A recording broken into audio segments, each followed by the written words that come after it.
ele abre fazendo uma denúncia da ditadura brasileira, da invasão da jurisdição americana no meio da Assembleia Geral das Nações Unidas. Tem gente tão broxa que entendeu errado o Trump hoje nas Nações Unidas. Eu falei no X, assistam o Trump nas Nações Unidas, porque será histórico. Óbvio que eu sabia que ele falaria do Brasil, o que eu não imaginaria é que a surpresa seria melhor do que o esperado. Botem, por favor, o Trump para falar. To defend our sovereignty and security throughout the world, including against nations that have taken advantage of former U.S. administrations for decades, including the most corrupt, incompetent administration in history, the sleepy Joe Biden administration. Brazil now faces major tariffs in response to its unprecedented efforts to interfere in the rights and freedoms of our American citizens and others. Vejam o que ele está falando aqui. Isso é o Trump. E isso deveria ter sido o mais importante, era isso que eu estava falando para vocês assistirem.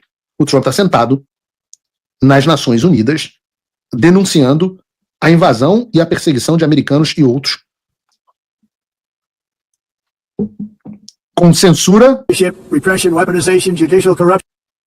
corrupção judicial, perseguição e atingindo críticos políticos nos Estados Unidos. Tipo um certo procurador que resolve abrir uma denúncia criminal, e vamos falar rapidamente sobre isso, contra um deputado e um jornalista que estão reclamando do governo brasileiro nos Estados Unidos. Tipo isso. E aqui vem uma parte interessante. I'm saying this because I must tell you, I was walking in and the leader of Brazil was walking out.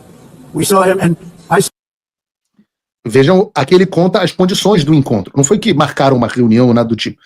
O Brasil é sempre o primeiro a falar, os Estados Unidos é sempre o segundo, na Assembleia Geral das Nações Unidas. Lula estava saindo, Trump estava entrando. Nós nos vimos, eu o vi, e aí ele continua. Saw him, he saw me, and we embraced. And then I'm saying, can you believe... Aqui eu tenho dúvida do que significa o embraced. Eu não sei se o embrace foi um abraço, se foi um cumprimento, se o Trump trouxe ele e deu aquele chega junto aqui, a gente não sabe, tá? I'm going to be saying this in just 2 minutes. But we actually agreed that we would meet next week. We didn't have much time to talk. E aí ele fala que vai haver um encontro, e essa é a parte mais maravilhosa de todas, e todos os bolsonaristas, e quem quer que seja o cidadão de bem no Brasil, deveriam estar radiantes com isso, e eu explico por quê. Like about 20 seconds, they were in retrospect, I'm glad I waited, because this thing didn't work out too well, but we did talk, we had a good talk, and we agreed to meet. A cara do Lula e a cara do Lula. That's of interest. But he seemed like a very nice man, actually. I liked him. But if you, and I only do business with people I like, when I don't like them, I don't like them. But we had, at least for about 39 seconds, we had excellent chemistry. It's a good sign. But also in the past, Brazil, can you believe this? Unfairly tariffed our nation, but now because of our tariffs, we are hitting them back, and we're hitting them back very hard. As president, I will always defend our national sovereignty and the rights of American citizens. So I'm very sorry to say this, that Brazil is doing poorly. E aí ele olha na cara do Lula e fala assim, o Brasil está indo muito mal. And will continue to do poorly. They can only do well when they're working with us. Without us, they will fail, just as others have failed. It's true. E aqui eu digo a vocês que o Trump é um gênio. Primeiro, ele abre fazendo uma denúncia da ditadura brasileira, da invasão da jurisdição americana no meio da Assembleia Geral das Nações Unidas. Em seguida, ele diz, eu gosto muito do Lula, chamei ele para conversar. Mas aí ele diz, lamento dizer, mas o Brasil está indo muito mal e vai continuar estando muito mal, exceto se estiver junto dos Estados Unidos. E pensem, com isso Trump deixa o Lula em uma situação impossível. Lula agora tem que vir para a mesa de negociação, ouvir verdades e negociar algo que ele não tem como cumprir.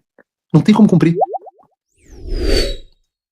Para quem não fez nenhum Mobral de negociação, se você quer analisar se o que o Trump disse foi bom ou ruim para o Lula, vejam quais são as possibilidades que o presidente brasileiro tem agora.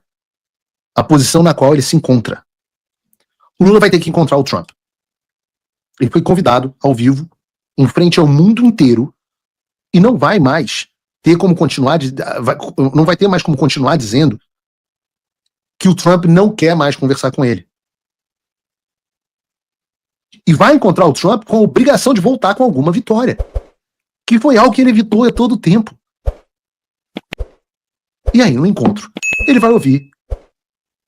Posso garantir a vocês que Lula ouvirá sobre a situação do Brasil com fatos incontestáveis da boca do Trump, como foi o caso da África do Sul. Vejam o vídeo do que o Trump fez com o presidente da África do Sul.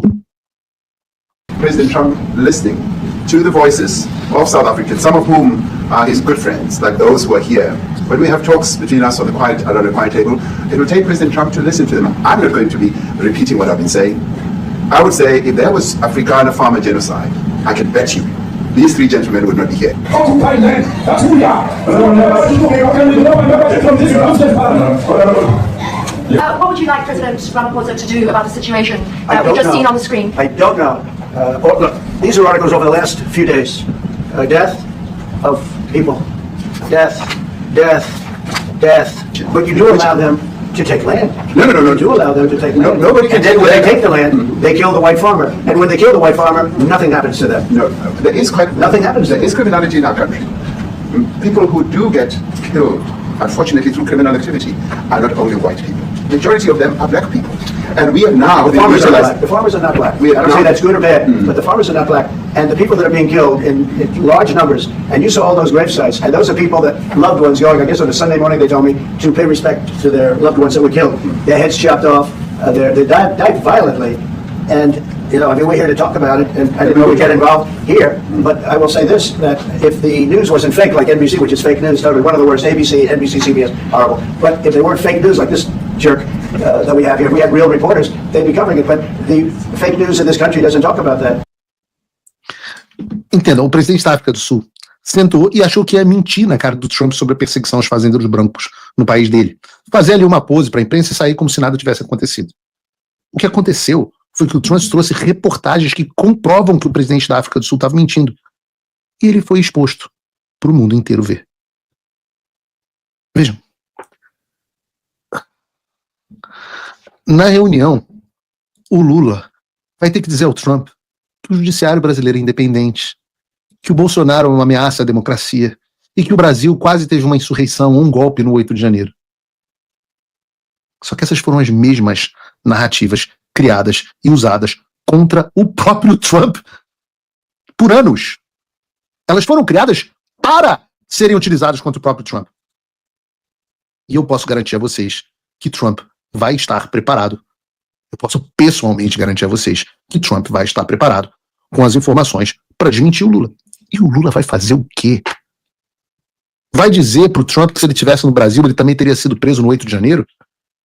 Vai dizer que o Bolsonaro é fascista, assim como o Trump é a nova face do nazismo, segundo o próprio Lula? Vai dizer o quê? Que não existe lawfare? Que o judiciário é independente? E quando ele disser, não, mas eu não posso fazer nada, o judiciário é independente. Sobre o que ele será cobrado? Sobre a anistia. Como você se posiciona sobre o processo do projeto de anistia? Como se posiciona o seu país, o seu partido, a sua base parlamentar? PEC. Então você imagina, é muito simples. Lula hoje vai dormir em uma posição política muito pior do que na posição política na qual ele acordou. Então não há como pintar esse convite ao Lula como uma vitória. Ah, mas o Trump elogiou o Lula. Porra, cara, eu não sei. Agora o Sam Pancher está aqui, ó, entrevista à CNN aqui dos Estados Unidos, Mauro Vieira diz que a agenda do Lula impede um encontro na semana que vem e que entre o presidente brasileiro e Trump, mas o que deve acontecer é um telefonema. Ah, não vai encontrar? Por quê? Tá sem tempo? Sem tempo. Pô, desculpa, tô enrolado aqui, não tenho tempo, minha agenda tá ruim para encontrar o líder do mundo livre, mas eu vou fazer um telefonema. Ora, Lula sabe que seria humilhado no Salão Oval. Empresário do agro, empresário exportador. Lula não quer resolver o seu problema. Porque ele não tem como sentar frente a Trump. E Trump destruiu a narrativa do Lula, ao vivo, na frente do mundo inteiro. Ai, mas o Trump elogiou o Lula, Paulo. Porra.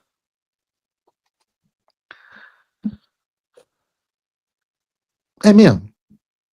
Filhão, todo dia o Trump elogia líder do mundo inteiro. Leiam o Art of the Deal. Isso é parte de negociação. Aliás, eu vou reagir aqui, coitado. Eu gosto dele, ao comentário do Guga Chakra. Bota aí. Trump nunca havia mencionado Lula. A gente sempre fala disso aqui. E hoje ele mencionou o presidente do Brasil de forma positiva. Ele gostou do presidente Lula. Foi a primeira vez que ele se referiu, que ele mudou de opinião em relação ao presidente brasileiro. Ele formou a opinião dele em relação ao presidente brasileiro de forma muito rápida. Ele próprio disse que ele sentiu uma química entre ambos. Então, de uma certa forma, esse encontro rápido. A gente falou 2 meses de tentativas, Itamaraty, de enviados, deputados, senadores, empresários que vão a Washington. Em poucos segundos, esse encontro do Trump com o presidente Lula conseguiu produzir uma das maiores, ainda não dá para dizer com a diplomática, mas um dos maiores avanços para tentar uma negociação. Até então não tinha. Agora não é que o secretário do Tesouro vai se encontrar com o Geraldo Alckmin. Não é que o Marco Rubio vai se encontrar com o Mauro Vieira. O Trump, o próprio presidente dos Estados Unidos, que na verdade, ele que manda em tudo aqui, ele falou que pretende se encontrar com o presidente Lula. E, assim, ele já chega com uma imagem positiva. E o Trump tem uma coisa, ele não respeita quem capitula. As pessoas que acabam se curvando a ele. Chama de fraco. O presidente Lula bateu de frente de uma certa forma. Daí no momento que se encontrou, mostrou respeito. Ele gosta que tenha respeito, mas que também não pode se curvar, não pode ser um puxa-saco, por assim dizer. Então, eu quero ouvir aí de Brasília. Mas eu acho que é uma vitória do presidente Lula, não só pelo elogio que o presidente Trump faz, lembrando que o governo Trump sempre se foca no Alexandre de Moraes, nunca no presidente Lula, sempre no Alexandre de Moraes. Mas ele fala de uma forma extremamente positiva do presidente brasileiro e não cita o presidente Jair Bolsonaro. Eu até quero ouvir de Brasília, porque isso é um golpe muito grande nos bolsonaristas, né, que até então tinha essa coisa, que o Trump com o Bolsonaro, e agora eles estão vendo o herói deles, o herói do ex-presidente Bolsonaro, o ídolo do ex-presidente Bolsonaro, elogiando justamente o presidente Lula, porque o que ele fez, pode não ter acordo lá pra frente em relação às tarifas, mas ele já elogiou publicamente o presidente Lula na primeira vez que ele se referiu ao presidente Lula. Eu acho que isso é um duro golpe no Bolsonaro. É um golpe duríssimo, Guga. Eu vou te dar só alguns exemplos. Há 5 dias atrás, o jornal indiano publicou a seguinte matéria. Donald Trump diz que é muito próximo do primeiro-ministro Modi. Ou Modi, como você prefere. Aí hoje, o Trump, nesse mesmo discurso às Nações Unidas, o que fez? Denunciou a Índia como um dos países que ajuda a financiar a Rússia na guerra contra a Ucrânia. No meio da guerra comercial com a China, o Trump elogiou Xi Jinping, dizendo que ele era um homem muito inteligente. Chamou ele até de bonito. E, enquanto isso, ele socava com força a tarifa na China e forçava eles a um acordo com os Estados Unidos. Ora, em 2018, ele elogiou o Kim Jong-un, dizendo que ele era uma pessoa muito aberta e honrada.